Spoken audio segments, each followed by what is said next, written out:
मैं प्रज्ञा जैन जैन धर्मा चैनल में आपका स्वागत है। शेयर सब्सक्राइब करना प्लीज़ मत भूलिए। बगल में बने आइकन को ज़रूर से दबा दीजिए।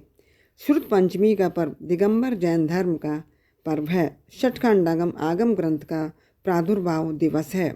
जैन धर्म में ज्येष्ठ माह शुक्ल पक्ष की पंचमी तिथि को श्रुत पंचमी ज्ञान पंचमी का पर्व मनाया जाता है। इस दिन जैन भाई बंधु पीले वस्त्र धारण करके जनवाणी की शोभा यात्रा निकालकर यह पर्व मनाते हैं।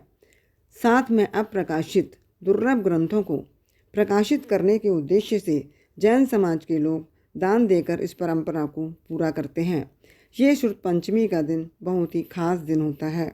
इस दिन जनवाणी की पूजा की जाती है। प्राचीन मूल शास्त्रों को जो हस्तलिखित हैं उन्हें शास्त्र भंडार से बाहर निकाला जाता है। इस दिन सभी जैन भाई बंधु वीतरागी संतों की वाणी सुनते हैं और उनकी आराधना करते हैं। श्रुत पंचमी नाम कैसे पड़ा, इसके पीछे यह कहानी है। आज से 1000 से भी अधिक वर्ष पहले भगवान महावीर स्वामी की वाणी को लिखने की कोई परंपरा नहीं थी।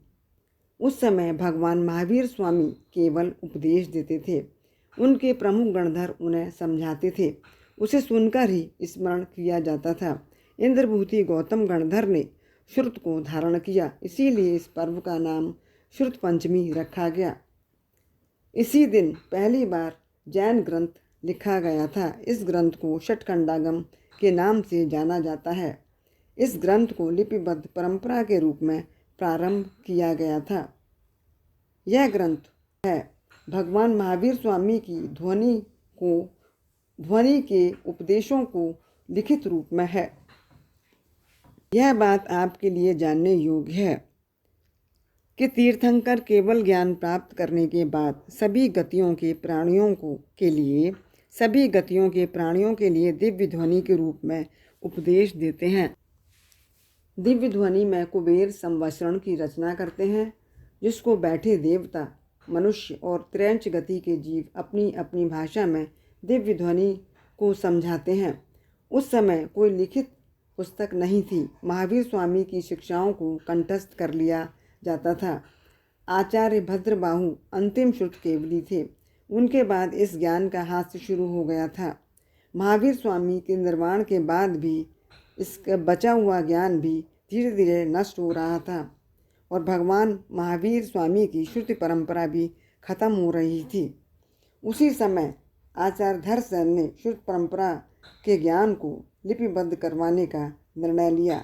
इसके लिए उन्होंने योग्य भिक्षुओं आचार्य पुष्पदंत और आचार्य भूतबली को चुना और संपूर्ण ज्ञान को गुजरात के गिरनार पर्वत पर स्थित अपनी शरण स्थली चंद्रगुफा में सुरक्षित करवाने का निर्णय लिया। इस ज्ञान को दिगंबर भिक्षु आचार्य धरसेन के द्वारा उपदेशों के आधार पर षटखंडागम नामक ग्रंथ के रूप में लिखा गया।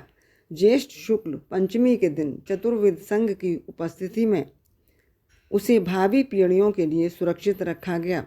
तभी से यह दिन श्रुत पंचमी के नाम से प्रसिद्ध हो गया। षटखंडागम नामक धार्मिक ग्रंथ दिगंबर जैन संप्रदाय की सबसे प्राचीन जनवाणी है। आगे जाकर कुंद और आचार्य समंतभद्र जैसे आचार्यों ने षटखंडागम ग्रंथ पर लिखा और उसका विकास किया।